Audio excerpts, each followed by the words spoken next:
to the big show.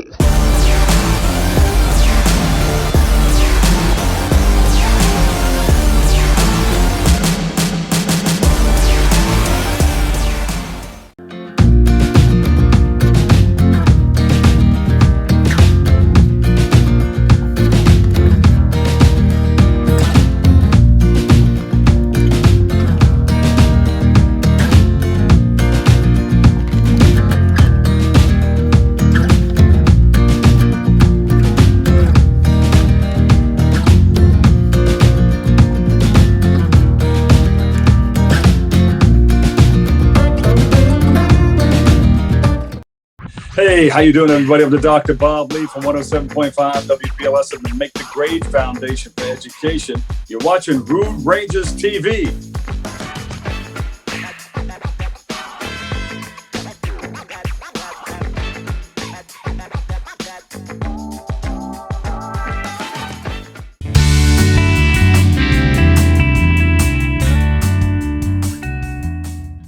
Hello, and welcome to Conversations with the Quick Flick Critic.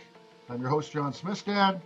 Each week, I introduce you to a wide range of remarkably creative and inherently interesting people, representing a broad spectrum spanning the world of entertainment. I invite you to listen, learn, laugh. Today's guest is Kirby Voss. Kirby is a screenwriter and a filmmaker, and he's got a lot of other cool things going on that we're going to talk about during the course of our conversation. But first of all, welcome to Conversations with the Quick Flick Critic, Kirby Voss. John, thanks so much. I'm thrilled to be here. Looking forward to having a good, nice chat with you. Absolutely, man. This is going to be cool. I've watched Kirby's latest film, and I've reviewed it on my blog, the Quick Flick Critic. The name of the film, which is a suspense drama, I think is an accurate description, and Kirby will talk about that. The film is called We All Think We're Special, and we're going to get into that. But Kirby, like I say, is a screenwriter, filmmaker, but he's got a filmmaker.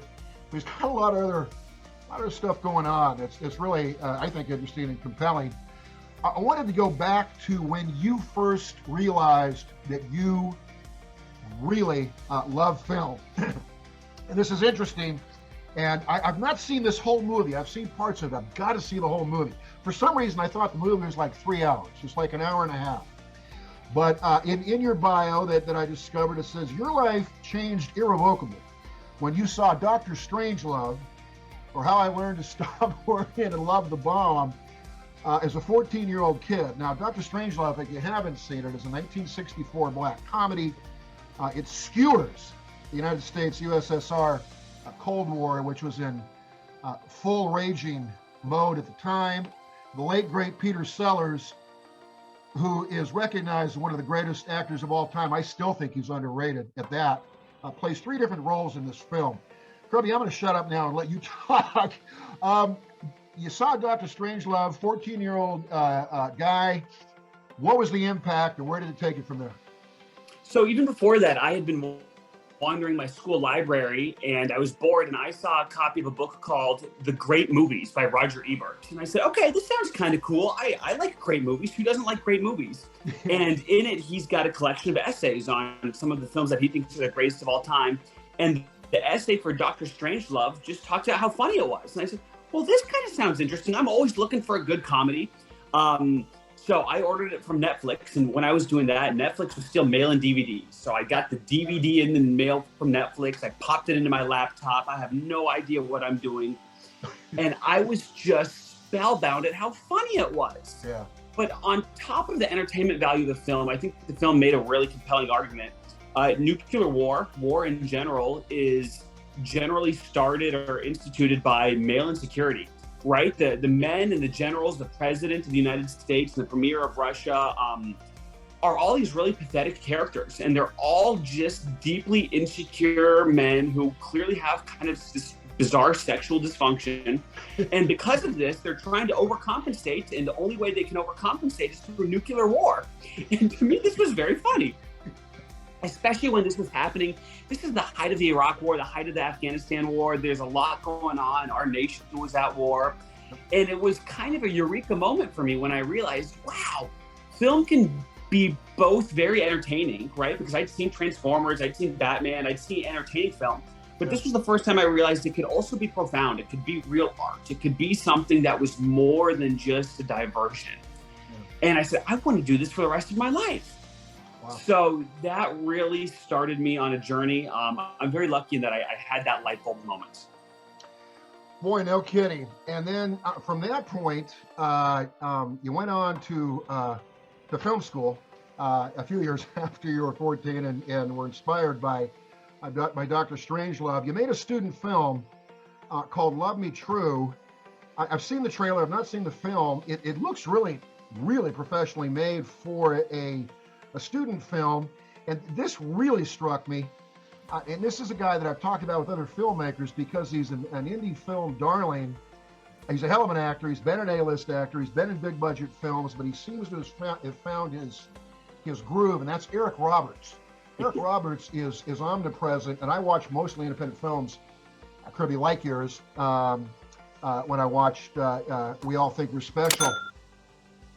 Talk about how in the hell did you get Eric Roberts in a student film, and then talk about working with him, because he seems like with all he's done, and like I say, he's just a real pro's pro.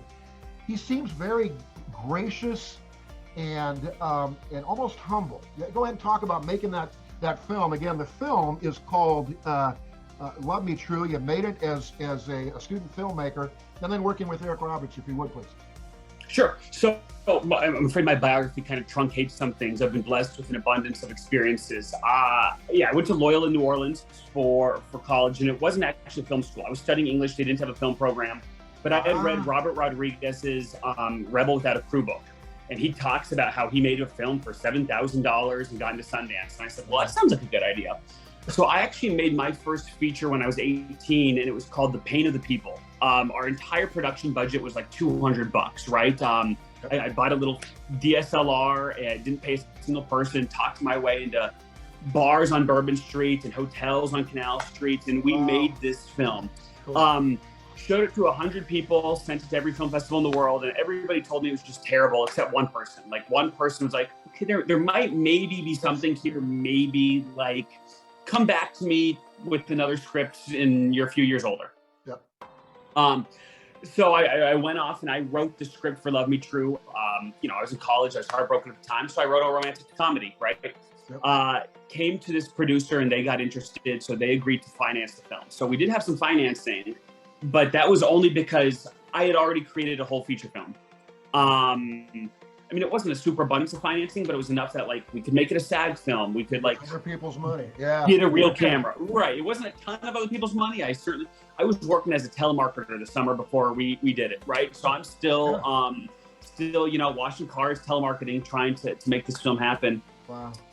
But we got really lucky. And the nice thing, so I had considered going to film school for a while, and it was very expensive. So I ended up going to school in New Orleans. But the nice thing about being in New Orleans is, almost by definition, you're a big fish in a small pond, because especially at that time, there wasn't a huge film presence here. Mm-hmm. So I was able to network and meet almost all the film people in the city in a relatively short amount of time.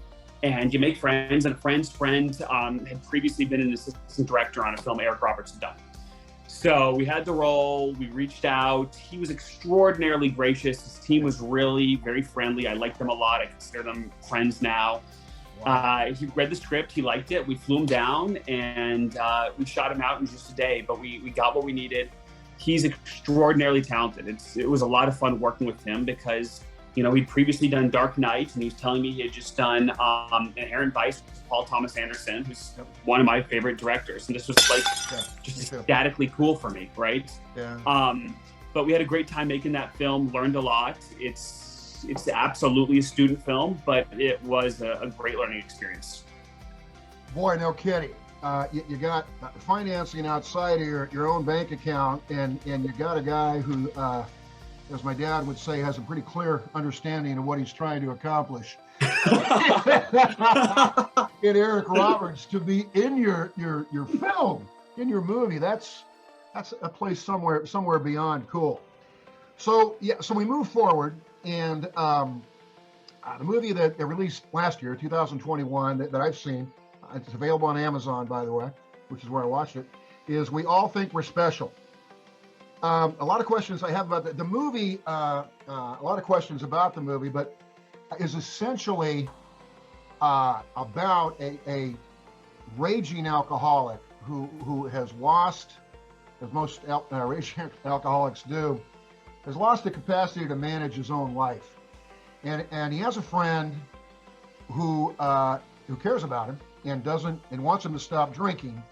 And the friend takes upon himself to go upon a personal crusade to detox his alcoholic friend.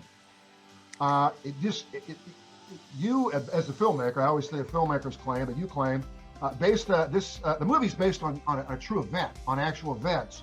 So I want you to talk about what that may have been, what that was, and how you were inspired and springboarded to make the film. And then we'll go into specifics about the film. But yeah, if you can just give us an idea, how did you become aware of the original event? What was it? And then and then how did you decide to pursue a project and make a film about it? So that's an excellent question. I've spoken to a lot of people, and some of this was kind of under the cloak of anonymity, and I've obviously promised not to reveal too much about what's actually going on here. And certainly some dramatic license was taken, but here's what I can say. I'm not an alcoholic. I don't have any experience with alcoholism. Nobody in my family is an alcoholic. But I was going to ask that. Okay, yeah, thanks for pointing that out. Okay. No, none of us have any real experience with alcoholism, but I do have experience with addiction of a different sort, right? So heck, at some point, giving up your entire life to make indie films that make no money is an addiction, right? At some point, you can fall in love with somebody and be addicted to a person. You can fall in love with an idea and be addicted to a person. Yeah. And as I look around, I see many, many people do this, and we have these crutches in our lives. And it really fascinates me, the different crutches that different people use, and some are socially acceptable and some aren't. Right? Obviously, we as a society don't condone heroin use or alcohol, but people who are constant gossips, we tend to. And everybody has something, I think, that they need to fill this hole. And so this idea of addiction really interested me. Mm-hmm.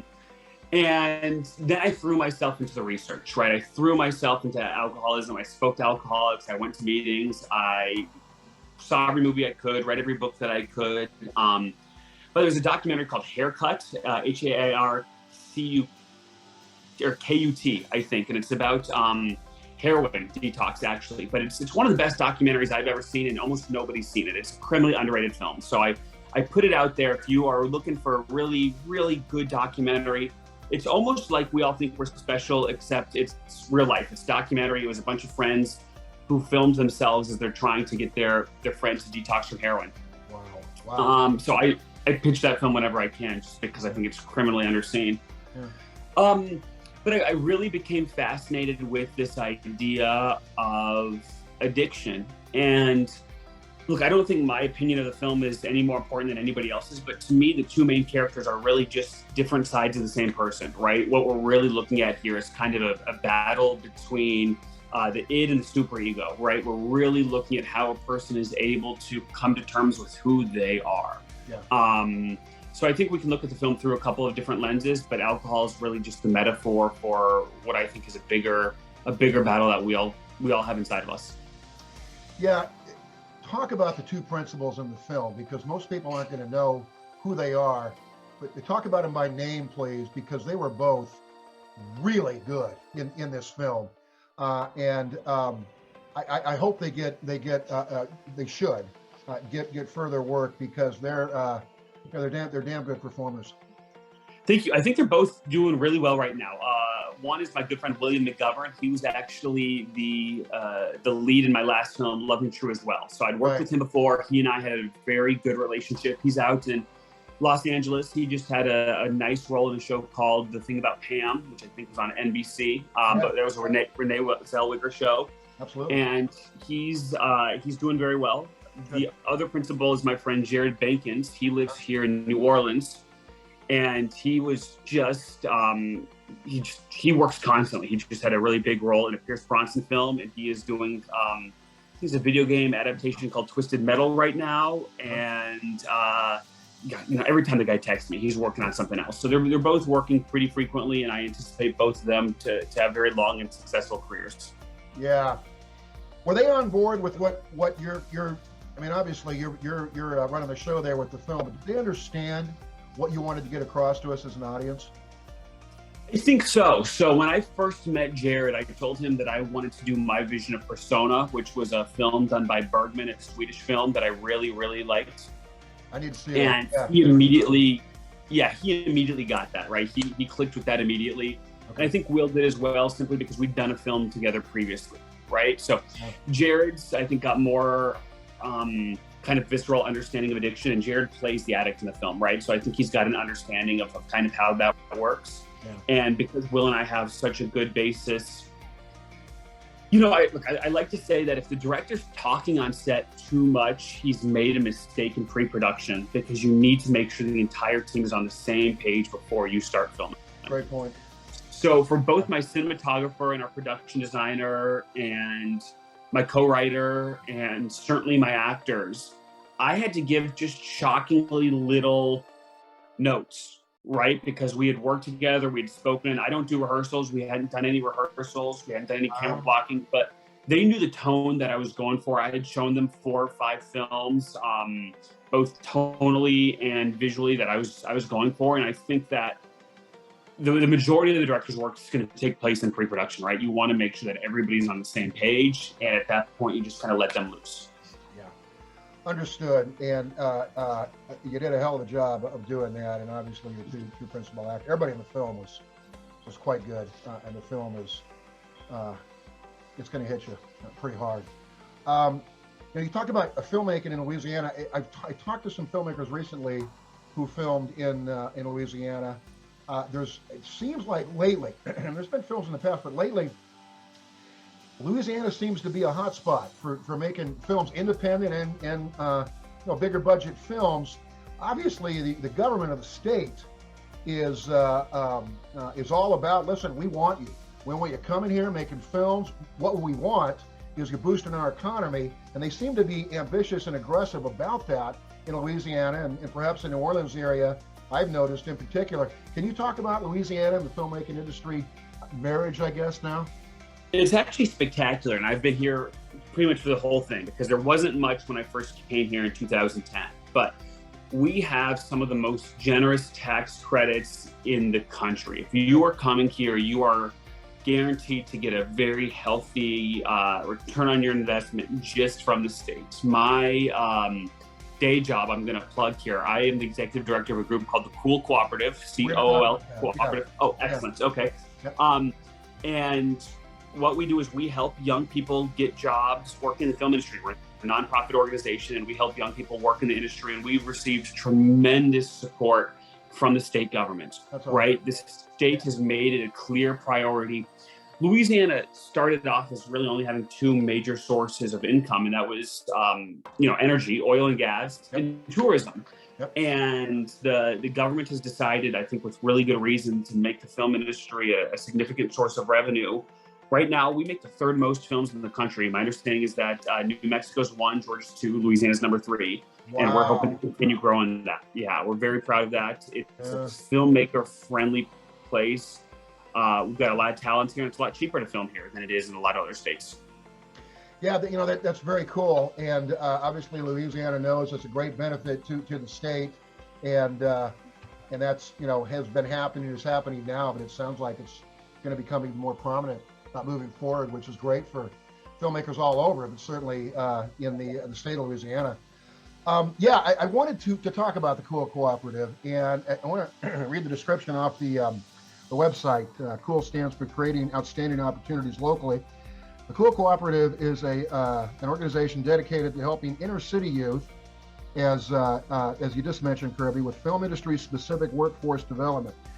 We offer summer programs, after-school programs, and hands-on training in film production. What a cool initiative! What a cool purpose! Where did this spring from? How did you Did you start this cooperative, and what inspired you and motivated you to make it reality? It wasn't my idea, but I was a founding member. So it actually happened during Love Me True, which is my second film, the one with Eric Roberts. We had a pretty limited budget, so instead of hiring a bunch of union guys, we hired a bunch of recent college grads who couldn't get work in the film industry because they had no experience. So the basic trade-off was, well, we're probably not going to be able to pay you as much as we should, but you're going to be able to have something on your resume with a real actor, a real production company. You're going to learn the skill, and it's going to help you work. And it works tremendously well. A number of people that we hired got their very first job on Love Me True, are still working and just doing very well for themselves in the film industry. Good. So for my producer, who co-wrote We All Think We're Special, her name is Felicia Stollard. She's a very special lady. This was kind of a light bulb moment. Why don't we just systematize this? So that was about 8 years ago, and we have been chugging along ever since. I've been involved in one degree or another since then. But now what we do is, we're not trying to make the next Spielberg. We're not trying to make the next Paul Thomas Anderson. We're trying to get students who wouldn't necessarily have a chance at college or jobs outside of the minimum wage have an opportunity to make a lot of money in good union jobs making movies in New Orleans and Louisiana. Great. And that's a seems like a doable goal, and you guys are busting your asses obviously to make sure that happens. It's all cool. Perhaps the greatest thing about that, Kirby, is the entertainment industry, as the late great George Carlin, the comedian, used to say, is all about dig me, and it is. He was talking about show business, but that's what it is, and everybody gets that. And a lot of people can't get outside of their self-contained, what has to happen for me. This is getting way the hell outside of that, and if you realize, you and the team you work with the Cool Cooperative, it needs to be about more than just me, right? Well, I think it's kind of trite, but a rising tide raises all boats, right? I didn't say that right, but yeah, I think that especially New Orleans, because it's a relatively small city, has an understanding of community. We have an understanding that we need to rely on each other, and poverty hurts everybody. And instead of consigning certain classes or types of people to certain jobs, which is just kind of a terrible, scary idea, the idea that we could do something like as fun as making movies while supporting and raising our city up, I think is really extraordinary. And we've had tremendous support from the community, from the government, from schools, and obviously a lot of student enthusiasm. So we're very excited about the program. As you should be, and good on you and your team. Again, it's called the Cool Cooperative, creating outstanding opportunities locally in New Orleans and I would imagine around Louisiana as well. You know, I want to go back to your latest film, because I think I know, and maybe you want to keep it ambiguous, and I get it, because that's most directors don't want to tell people what their film is about unless it's, blatantly, starkly obvious. We all think we're special. My idea is that this guy who had let alcohol completely take over his life and was destroying it, thought he was special enough to be able to drink all the damn time, and it wouldn't be a problem. He didn't see it as a problem, nor would it ever be. Am I on the right track with that? Absolutely. Okay. And that's something that it's easy to recognize that all addicts feel that way. I think it's more difficult to realize that all people feel that way. I think, look at study after study. Everybody imagines that they are above average at most things. Most of us think that we're above average friends. Most of us think that we're above average drivers. Most of us think that we are above average intelligence. The fact of the matter is 50% of people are below average in each one of those things. That is just a mathematical fact. Yep. But for all of our vices, we have, and I don't know if it's humans' greatest weakness or their greatest strength, we have this incredible ability to rationalize. Yep. We can rationalize just about anything, right? Anything. Yeah. And I'm sure that there's a great evolutionary purpose to this, but no matter what rejection or goal or hope you have, humans can rationalize it. And when that becomes self-destructive to the point of end-stage, late-stage alcoholism, Yeah. Obviously, that's a real problem. So the film looks at it through that lens, but I would suspect that I failed as a filmmaker if it doesn't hit the audience that this film isn't condemning somebody else, it's condemning myself. And I would hope that the viewers also at least consider how these thought patterns exist in their own life, right? It's not a feel-good movie, but we all have these thought patterns, and we all, I think, need to, at some point or another, try to shake ourselves out of that. Yeah, it's generally healthy to do so when you're in that situation, certainly when alcohol has turned your life into a living nightmare. I wanted to talk about an experience that you had, and that is abroad in Shanghai City, China, where you were a cinematography professor at Shanghai Vancouver Film School. How did that come to be for you? And just share your experience of working among the Chinese and teaching cinematography in that class in Shanghai City. It was absolutely spectacular. I am a writer and director by trade, and there's a website called Inktip, and every week they send out job postings. And the Vancouver Film School is a very well-known, very prestigious film school. They've got a campus in Shanghai, or an extension in Shanghai, and they had been posting for jobs. And so I got this email. I sent an email. I speak Chinese, so I think that helped. Not fluently, but decently. Wow. I think that helps me kind of get my foot in the door. I've studied cinematography pretty extensively, and it was kind of kismet. It just worked out. So I went over there. I had, it was certainly one of the best times of my life, and it was great. The day I showed up, they handed me a key to a studio, and the studio had over $500,000 of film gear in it. I said, "Okay, well, here you go. This is your studio." I said, "Oh, well, that doesn't suck."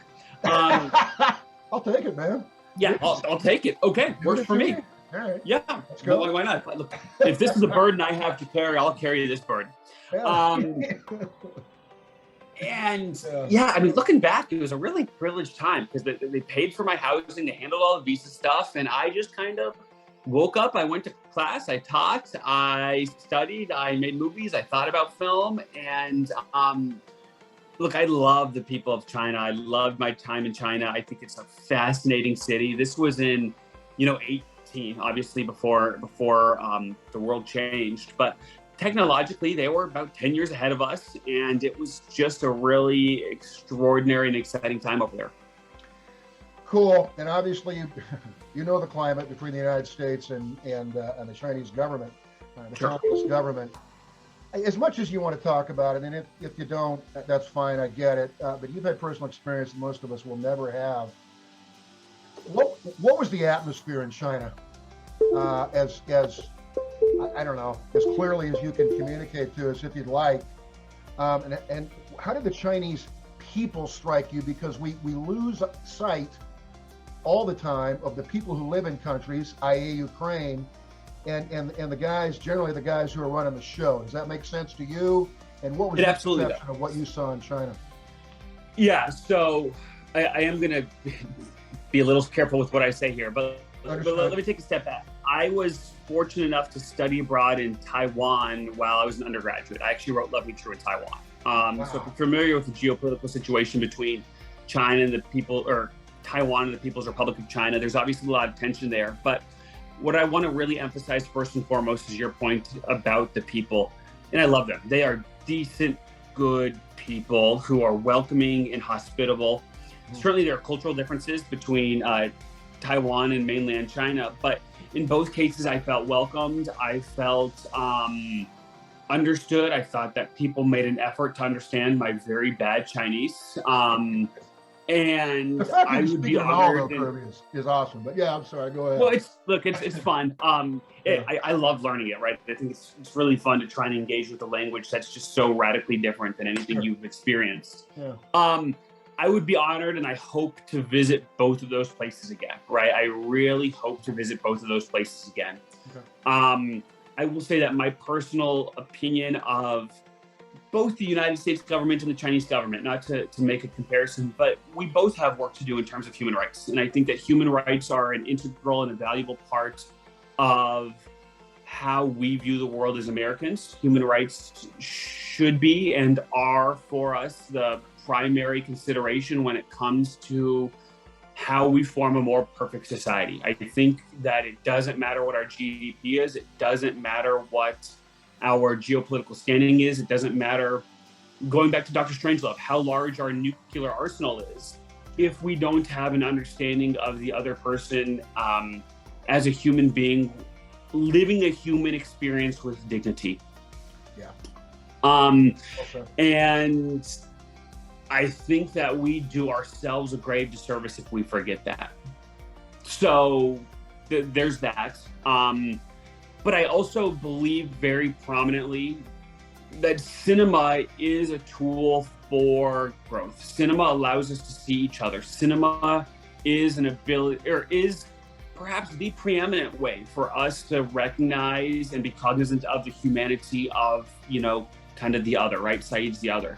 So I believe in the power of cinema to make us see the humanity in foreign cultures, and I think that's important.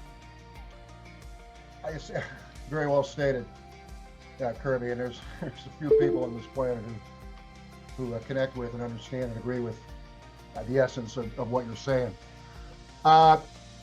What are you working on now? Can you give us an idea of what you're working on now and what may be next on the horizon for Kirby Voss in terms of your creative output and a film coming down the line, perhaps? So I've got a finished script, a mostly finished script that I'm really excited about. It's actually my first horror film, and it's called Job, and it is a modern story of the biblical book of Job. Which, wow.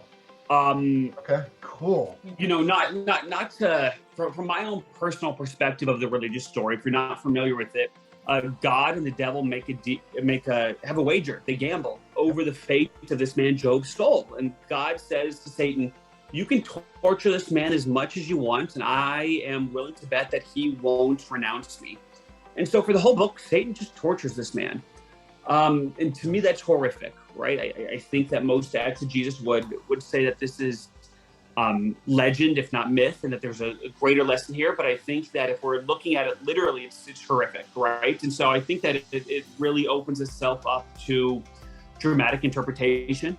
I will say that finding funding for that has not been as easy as I anticipated, so I'm still working on that. I don't know if the film's going to happen or not, but I am working on funding for that. Yeah, go for it. Somebody's got to help you. Okay. I'd like to think so. I think it's a pretty compelling story. I think that horror tends to have a pretty good ROI anyways.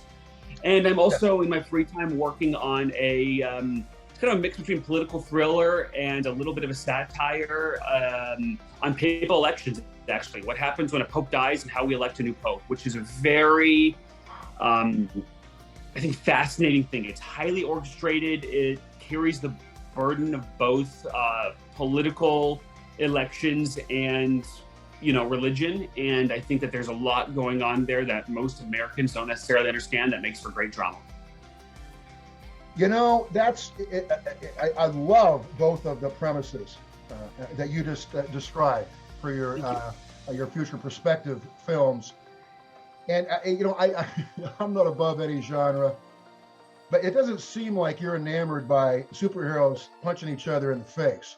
You've got a little more, a little deeper intention and intellect and interest, frankly, in doing things that maybe resonate a little more with the human condition. I appreciate that. I think part of that is probably my disposition. You're right. Part of that is probably the nature of the funding, right? I take some money to make a superhero film, right? If you've got relatively little money, you can do these things. I do tell people my dream film, if I could direct any film in the world, it would be a James Bond's movie. I would be more happy than anything to do a Bond film.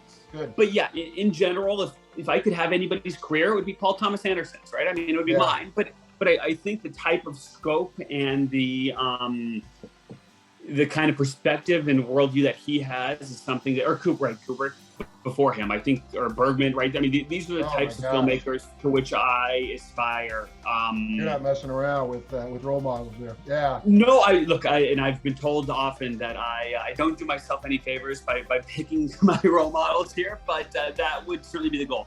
Well, I think you do, because you want to do things that are special and resonate with people, and obviously you want to make money. I mean, that's the point of making a commercial film. But I think it's great that you have, you know what you want to do, you know what you want to put on film, you know what matters to you, and you're doing that.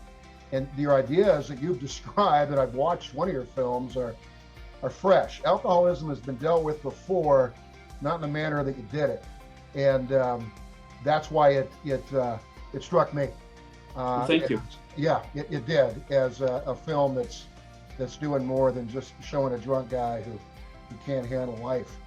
Well, wow. to that point, I want to, Yeah. you know, I think it's really a valuable conversation, and this conversation is a breath of fresh air to me, because to be perfectly blunt with you, the film radically underperformed. It didn't play at any of the festivals I thought it would get into.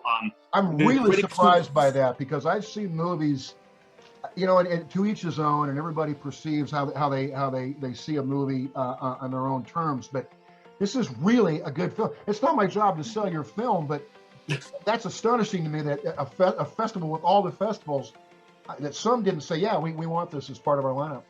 We didn't get accepted to a single one. And we got some excellent reviews from Film Critic, gave us 9 out of 10. They called it an excellent film, which was very flattering. But Yeah. I think part of it was the timing, right? Nobody was particularly interested in watching the film about alcoholism while a global pandemic was raging.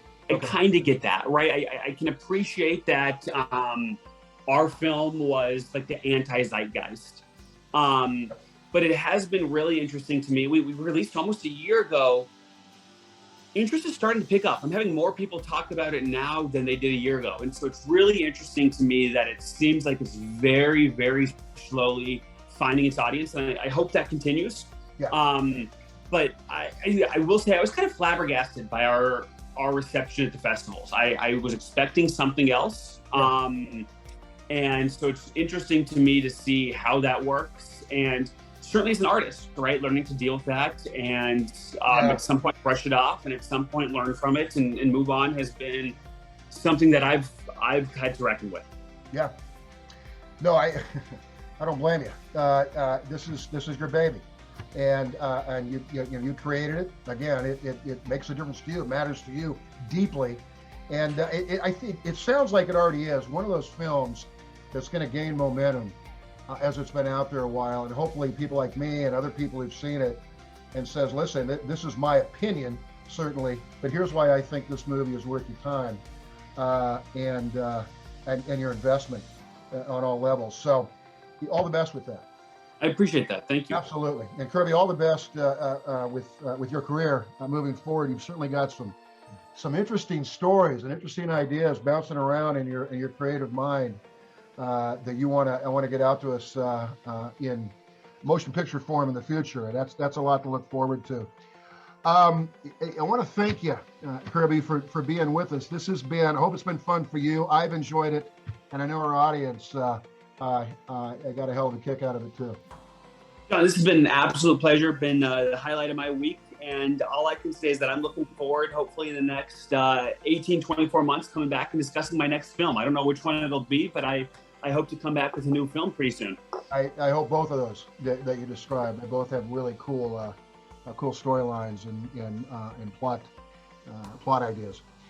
Our guest that we have been speaking to here for the past better part of an hour is Kirby Voss. Kirby is a screenwriter. He is a director, a filmmaker, and perhaps most importantly, when all is said and done, I think you may understand, is his work with the Cool Cooperative, creating outstanding opportunities locally for inner city youth. A lot of them looking for a future beyond what they believe that may mean, that may look like to them, and offering them work in film production.